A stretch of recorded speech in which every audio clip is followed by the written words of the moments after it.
بسم الله الرحمن الرحیم. السلام علیکم. تاسو په سوشل میډیا او په الکترونیک میډیا باندې بار دا خبره اوریدلی چې عمران خان د توشخانه نه مختلف تحفې اخیستې دي. لیکن بنیادی سوال دا دی چې توشخانه څه څیز دی او د کوم اصول مطابق د ملک سربراه یا سیاستدانان د دینه تحفې اخیستې شي. توشخانه په پاکستان کې یو ډپارټمنټ دی.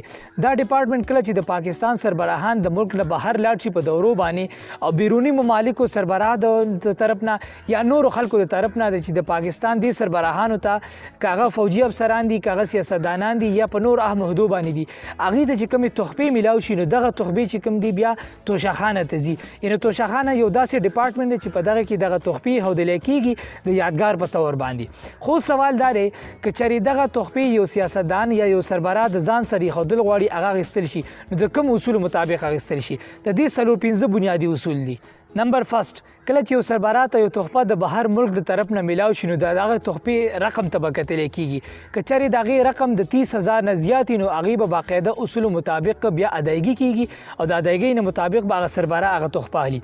که چېرې د دغې تحفې قیمت د 30,000 روپو نه کم وي نو بیا دغه تحفه دا مفت کې یعنې بغیر څه اصولو بغیر څه ادایګۍ چې کوم دی دغه سربراه یا فوجي افسر دغه تحفه د ځان سره ایښودی شي. نمبر سیکنډ، که چېرې د دغې تحفې قیمت د 30,000 روپو نه سیوی نو بیا به دغه سربراه چې کوم د دغه تحفې په سر باندې 50% ادایګي توشخانه یعنی سرکاري خزانه ته کوي او دغه تحفه به ځان سکدي. مثلا یو غړی د دغه قیمت 10 کروڑ روپۍ دی دغه سربراه چې کوم د 5 کروڑ روپۍ به توشخانه یعنی سرکاري خزانه ته ورکي او دغه تحفه به ځان سکدي. تاسو د یاد چې توشخانه د اصول مطابق د 2018 نه مخکې چې کوم دی یو سربراه یو فوجي افسر ته 20% ادایګي پکار او توشخانه ته. کله چې عمران خان په حکومت کړل دغه د حکومت نه بعد د توشخانه قوانین بدل کړ او د 20% په ځای باندې 50% چې کوم دی ادایګي دا لازمي وګڼله. نمبر 3، کله چې یو سربراه یا یو فوجي افسر ته یو تحفه میلاو شي نو دا د لومبنی حق ته چې هغه تحفه دا د ځان سره کړي توشخانه ته ادایګي وکړي.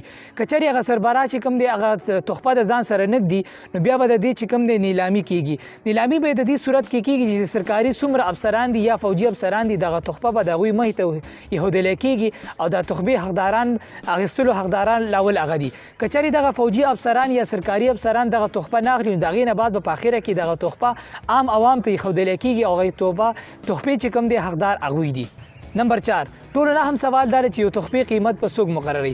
ګوري به چې دا تحفه د کوم فیلډ سره کوم ډپارټمنټ سره تعلق ساتي. مثلا یو غړی دی نو د غړو چې کوم ایکسپرټ دی هغه کس پر راغواړي د هغې په مدد سره به بیا سټیټ بینک او اف بي آر ډپارټمنټ چې کوم دی د هغې قیمت مقرروي او دغه قیمت مقررتیا نه بعد به هغه سربراه بیا هغه غړی په هغه قیمت باندې اخلي.